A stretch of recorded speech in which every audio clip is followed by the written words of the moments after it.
A shy and inexperienced man goes on a crime spree to impress a woman who's into bad guys. Nick Twisp is an aspiring novelist who hates his last name. He collects classic books and Frank Sinatra vinyl records, which might be the reason why he has no intimate experience yet at breakfast. His mother Estelle is pissed since she suspects her boyfriend Jerry is cheating on her. However, the man, easily sweet, talks his way to gaining her favor, and their neighbor Mr. Ferguson delivers their mail to Nick as he always does. He's a prolific activist and has been caught harboring undocumented immigrants. Later, Nick asks his dad George for an allowance, but the man tells him to talk to his mom instead, since he's crippled with child support payments. Just then, George's girlfriend, Lacey, approaches and makes out with his dad. Nick watches in disdain since everyone else is getting action, except him and his best friend Lefty. While hanging out with him, Lefty admits his insecurities about pursuing his crush, since he's afraid of making a mistake when he makes love with her. This convinces Nick that his friend is more miserable than him. That afternoon, 3 sailors visits Nick's home since Jerry sold them a faulty car. Nick tells them to return when Jerry's around and suggests they get physical with him,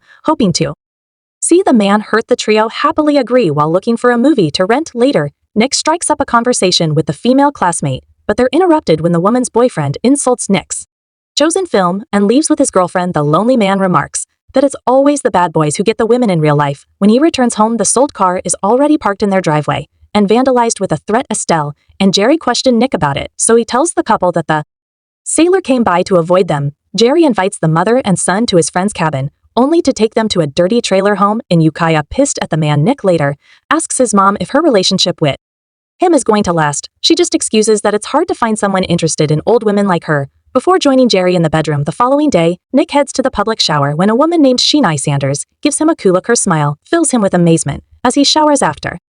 Nick returns home and sees Sheeny speaking with his mother, who asks her son to help the lady pick up groceries with. He accompanied Sheeny, stunned at how he ended up helping the beautiful woman instead of seeing the sailors beat Jerry up. She gives him a tour at her home when they return, and in her bedroom, Nick sees a poster of Jean Paul, whom Sheeny admires from the film Breathless. This leads them to talk about classic films and music, impressing Nick since he hasn't met a lady who liked them.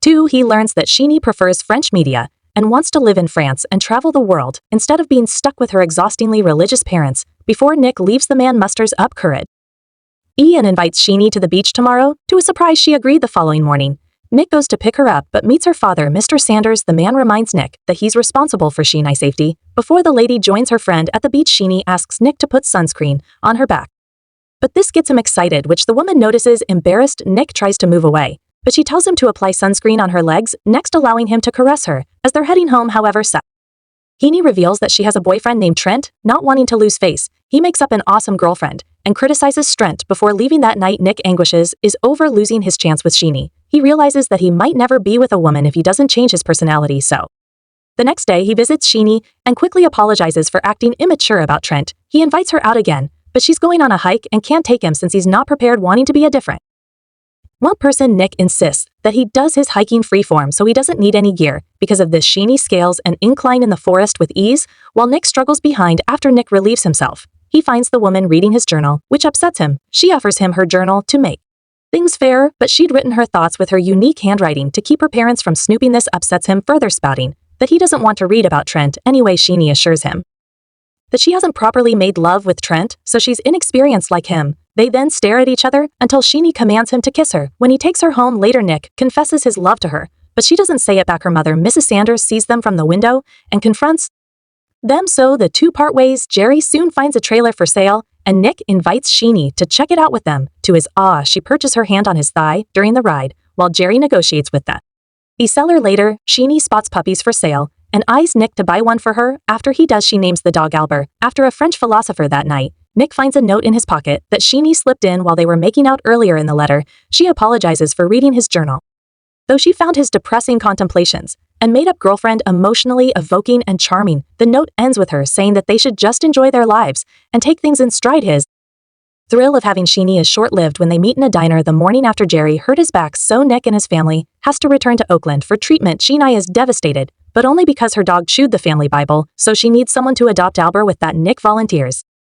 However, he's worried that Sheeny will fall in love with someone else while he's gone. The woman just comments that she can't put her life on hold for him, so Nick suggests that they run away or have him kicked out of his mother's house so he can move to Ukiah if his father gets a job there. Sheeny admires his determination, though she notes that to get kicked out of his mother's house, Nick has to be very bad with a plan in mind.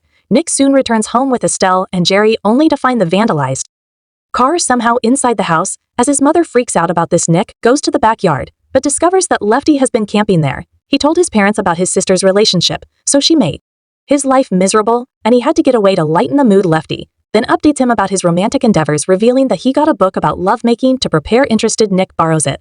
Later, Sheenie calls to check on Albert and asks if Nick had done anything yet. When he hesitates, she pressures him, saying that she could eventually marry some guy named Francois if he doesn't shape up, threatened that his nice personality isn't enough for Sheenie. Nick decides to create an evil persona for himself named Francois. One morning, Officer Westcott visits the report that Jeffrey suffered a heart attack and passed away. Estelle mourns, especially when Westcott says that Jerry's wife is claiming his car, having not known that the man was married. As the officer embraces his mother, Nick returns to his room and finds his persona discontented about his inaction, saying that he should act now if he wants to get some action with Sheenie. Nick argues that his mother is grieving, but Francois insists it's the perfect opportunity to destroy what she loves. With this in mind, Nick flushes her jewelry, cut her ladies' wear, and vandalizes Jerry's trailer. Meanwhile, Sheenie pretends to be a headhunter to set George up for a job in Ukiah, so Nick has the place to stay. However, Nick hates that George will apparently be working for Trent's dad once his father has moved there. Nick approaches his mother only to find her having breakfast with Westcott, who stayed the night. The son then asks if he can move in with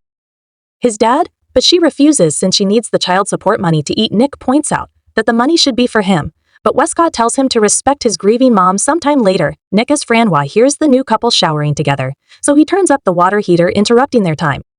The next day, Francois complains about the noise the two made last night and admonishes how Westcott moved in without asking for his opinion. The officer warns him to stop, but Fran dares him to shoot if he doesn't. When the man can't do it, the teen flips the cereal bowl and leave. Nick soon heads out to ride Jerry's car and crash it, but Fran joins in with 2 fuel canisters, suggesting they light the vehicle on fire. Instead, reluctantly, Nick follows Francois's destructive plan. Despite his plea for restraint, Francois agrees sarcastically, then hits a pothole that spills the fuel canister. He continuously does this until the trailer detaches, careening down a slope, and crashes into a cafe. Nick leaves the car in half.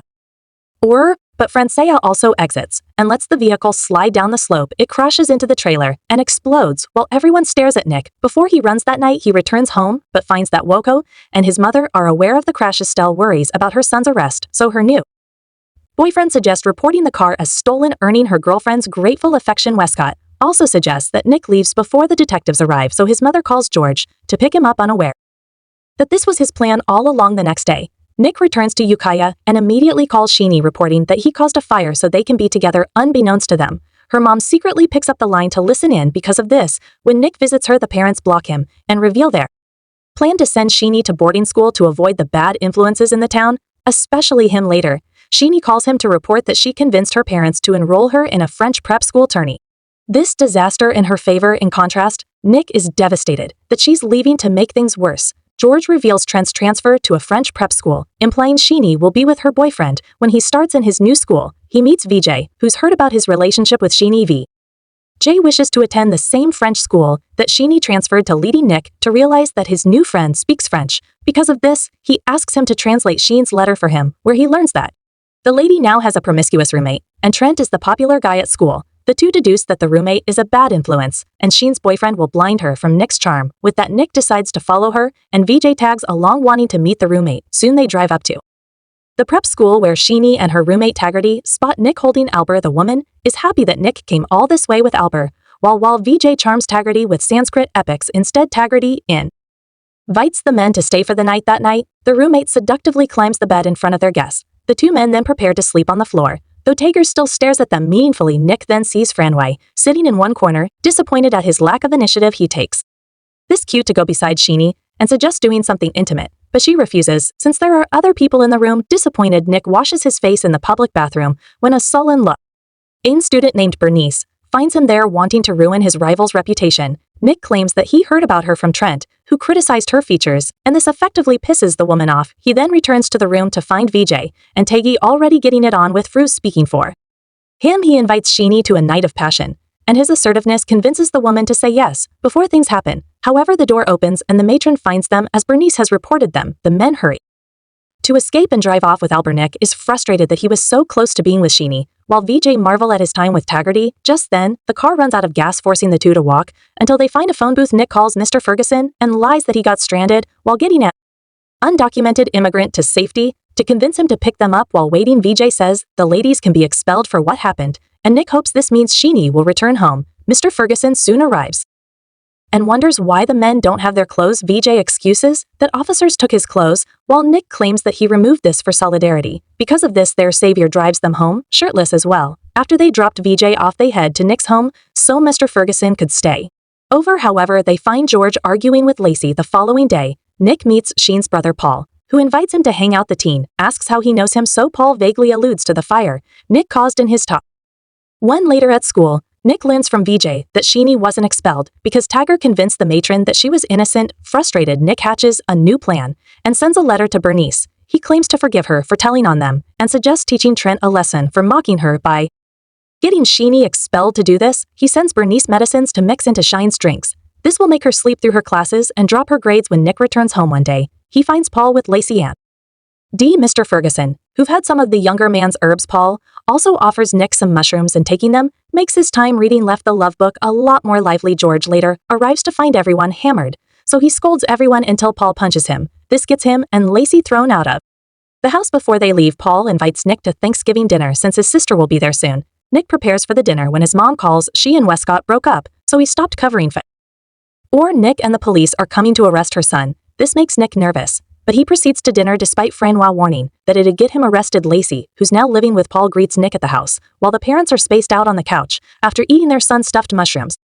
Nick then goes into Sheen's room to find her crying since she was expelled. He feigns shock and suggests they run away again. Before Sheenie can decide, Lacey calls them for dinner. The group enjoys their meal until Trent visits. The man immediately reveals that he found Nikki's letter in Burns' room, so he reported his rival to the police for having Sheenie sedated to get her expelled. Because of this, Nick runs back to his house, asking his dad to help him escape. However, George knows what happened and wants him to take responsibility, so Mr. Ferguson tosses Nick his car keys. Instead, quickly, the T drives off, but soon stops, deciding that he can't disappear while Sheenie hates him. He wants to tell Sheenie that he did everything for her. Francoise argues that he'll be caught. Pissed at his evil persona, Nick pushes him off and storms off. Soon after, Francoise has a change of heart and agrees to help him only if he gets some action. With that, the evil side calls Westcott and tells him to meet him in Hazel Park later.